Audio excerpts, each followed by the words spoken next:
right? It's called quantum fluctuation. Now it's getting more talked about because of many different reasons. But so it's becoming more popular in people. But only a few years ago, if you talk to people about, infinite density in the vacuum, they'd look at you and go, "Oh my God, what are you talking about?" They think you're talking about a vacuum chamber in a laboratory somewhere. So I was, so how did they renormalize this? Well, they took a thing that's called a Planck's distance. And I'm not going to go into much details on how they derived this number. But it has to do with the Schrödinger's equations. And the Planck distance is 1.616 multiplied by 10 to the minus 33. This is a small little dot. And basically they say this little dot is the smallest thing the universe does. Right? We'll make the dot. See? Here's my Planck's length. And they say the universe goes to that small and then stops. It's like, I'm done. I'm out of here. This is way small enough. I ain't doing nothing smaller. Okay. And then what they did is they went and see how many of these Planck's lengths, right, would fit in a centimeter cube of space, to try to renormalize the infinite density of the vacuum, to get a closed number.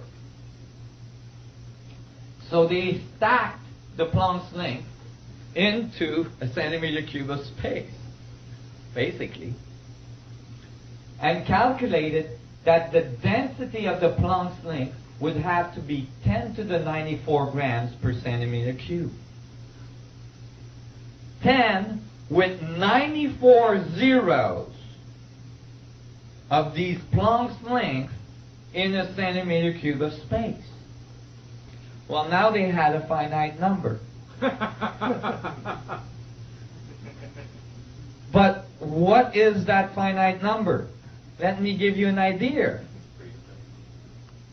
If you took all the stars we observe in the universe with the largest telescope on Earth, actually off the Earth, the Hubble, and you stuck, and we see 100 billion galaxies. Each galaxy has over 300 billion stars in it.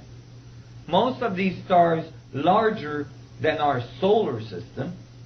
Okay? And you took all that stuff with a huge trash compactor and you squashed it into a centimeter cube of space.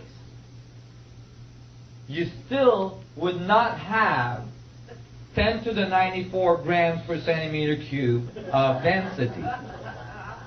You'd still be short. Okay, so you guys got a finite number. It sounds pretty infinite to me.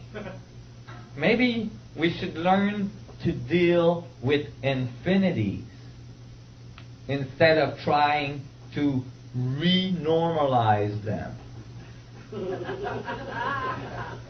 Because, people got Nobel Prizes for this.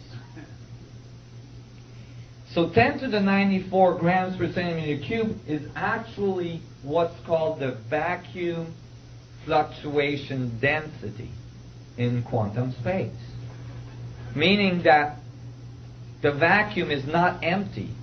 It's extremely dense.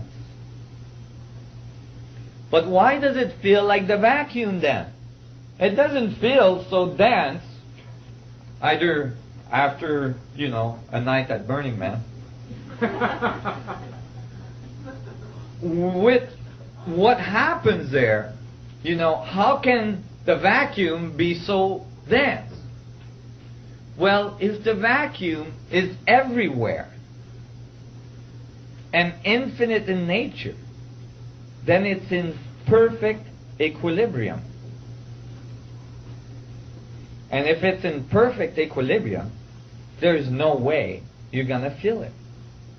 It can have infinite forces in it, but if it's in perfect equilibrium, you're not going to know it's there.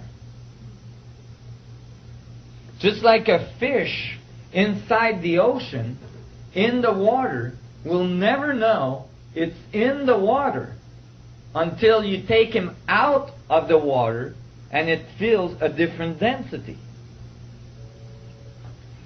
We have no way to feel a different vacuum. So we think of the vacuum as empty, when actually it's full. And you can come to those conclusions yourself by simply realizing that if everything is radiating in the vacuum cannot be empty. So I was, amazed, and I'm like, okay, well, let's go with this. The universe is expanding. The vacuum is contracting to infinity. And all of reality emerged from the feedback between expansion and contraction. It becomes really clear then that the expansion part would be the electromagnetic radiation part of the universe,